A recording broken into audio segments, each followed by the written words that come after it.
Buenas tardes, mi nombre es Mariana García y hoy les voy a hablar sobre la revisión y evaluación del control interno.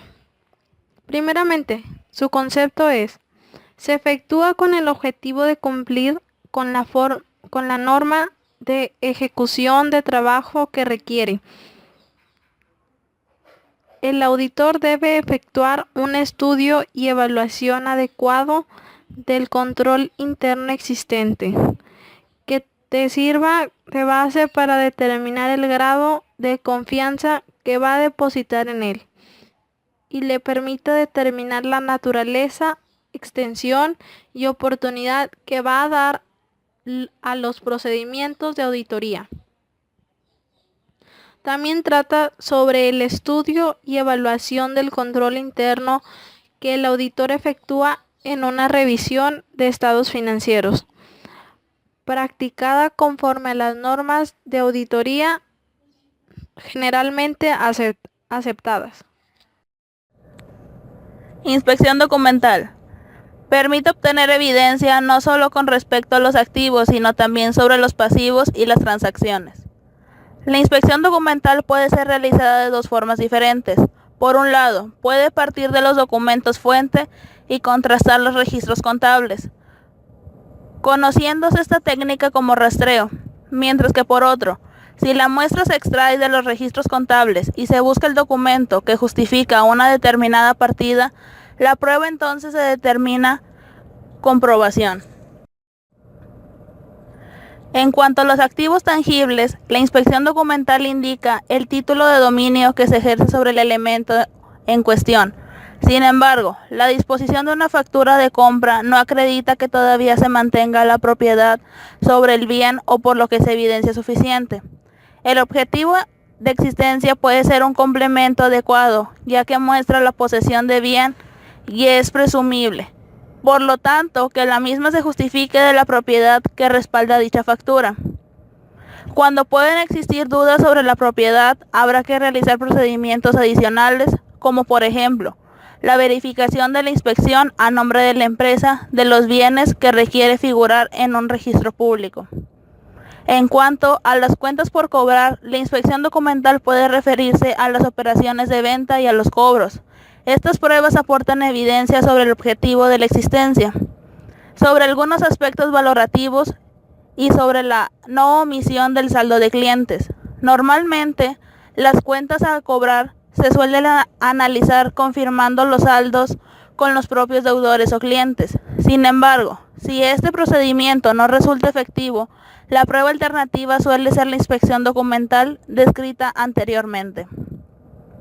Para los pasivos, la forma de obtener evidencia sobre su existencia, de estudiar los documentos que no lo soportan, cuando se mantiene un volumen importante de deudas con los acreedores de la empresa. Se suele confirmar el saldo con la intención de detectar posibles omisiones o duplicaciones en la contabilización de las adquisiciones efectuadas. Técnicas de auditoría. Son los métodos prácticos de investigación y prueba que el auditor utiliza para satisfacerse sobre la legitimidad de la información, haciendo las comprobaciones necesarias para hacerse un juicio profesional sobre un asunto. A continuación, les diré algunas técnicas. Inspeccionales. Comprende la inspección documental y examen físico. Documental.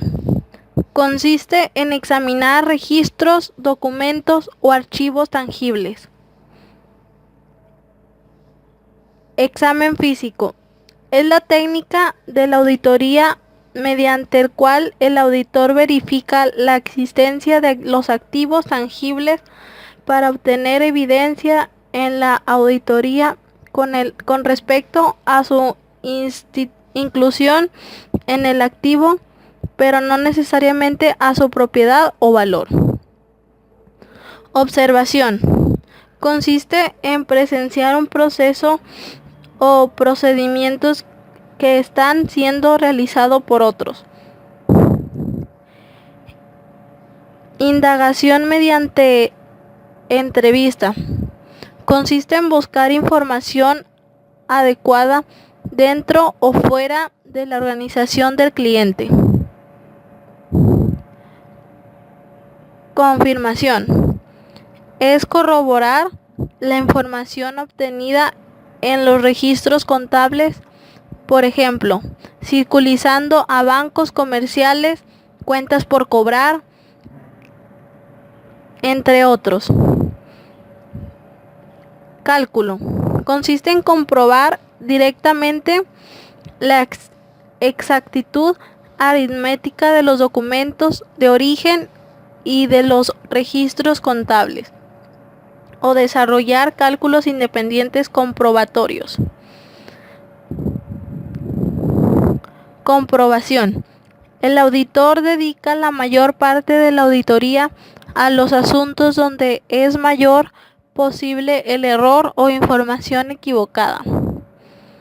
Sin duda, la evidencia se constituye en garantía de lo actuado, por lo que se deberá recoger como papeles de trabajo de auditoría como justificación y soporte de trabajo efectuado.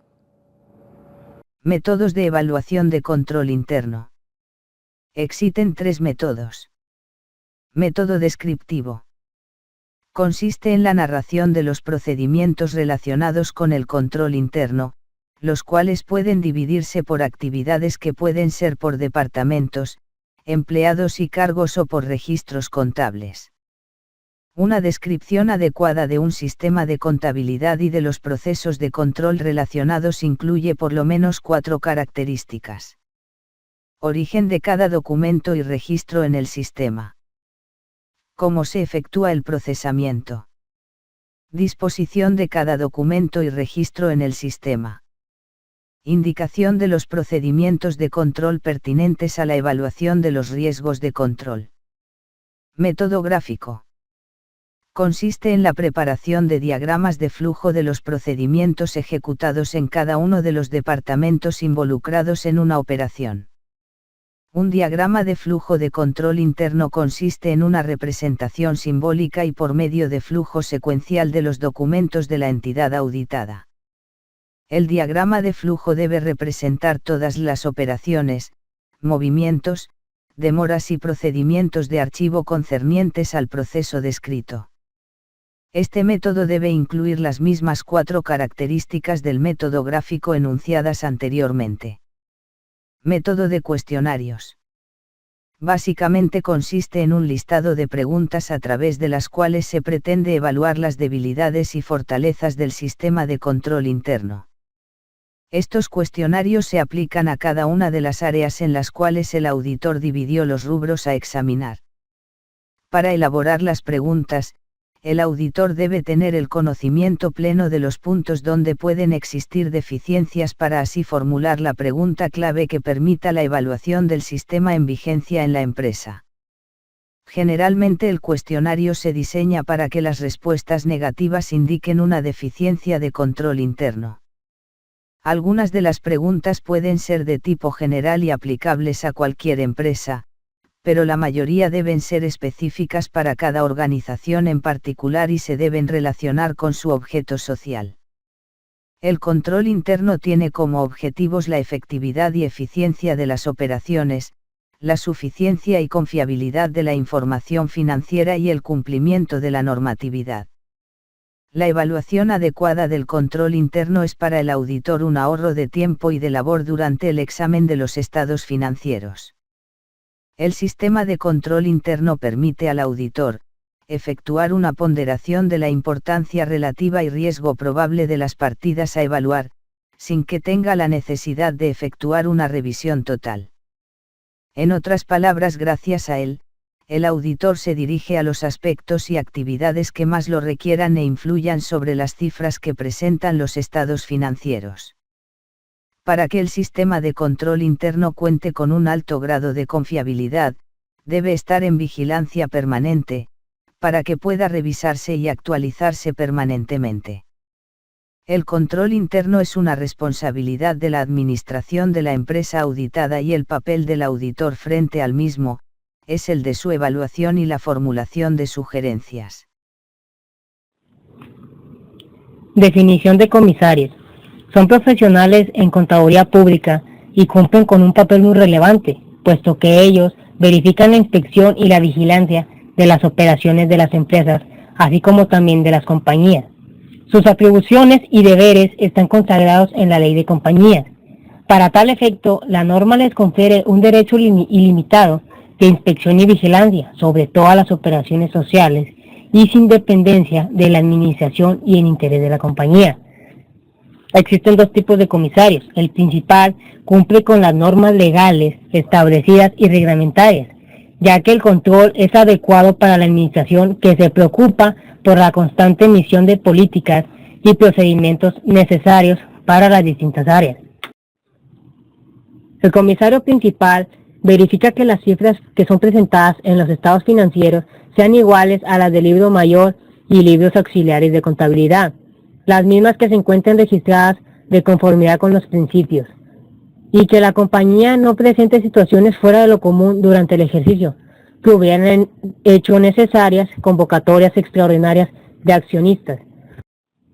Los objetivos que tienen los comisarios, de acuerdo al control interno, es ayudar a la entidad a lograr importantes objetivos y a mejorar su rendimiento, al diseño y la implementación que puede suponer todo un desafío. También requieren algo más que un riguroso cumplimiento de políticas y procedimientos. Ayuda a la dirección y a la administración que requiera de un juicio y de un criterio profesional.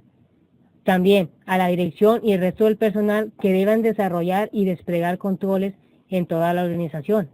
También ayuda a la dirección y a los auditores internos que deban aplicar su criterio profesional a la hora de supervisar y evaluar la efectividad del sistema del control interno. El comisario tendrá las siguientes facultades: vigilar que los gastos, cuentas y administración de los recursos del instituto se encaminen adecuadamente para el cumplimiento de su objeto, ajustándose en todo momento a lo que dispone esta ley, los planes y presupuestos aprobados, así como otras disposiciones aplicables.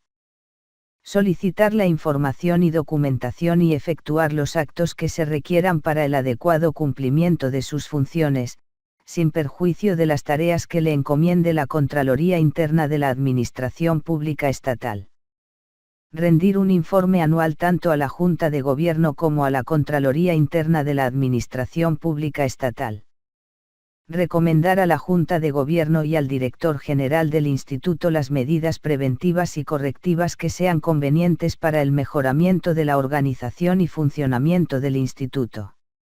Asistir a las sesiones de la Junta de Gobierno, solo con derecho a voz, y las demás necesarias para el ejercicio de las anteriores, así como las que se determinen por otras disposiciones legales.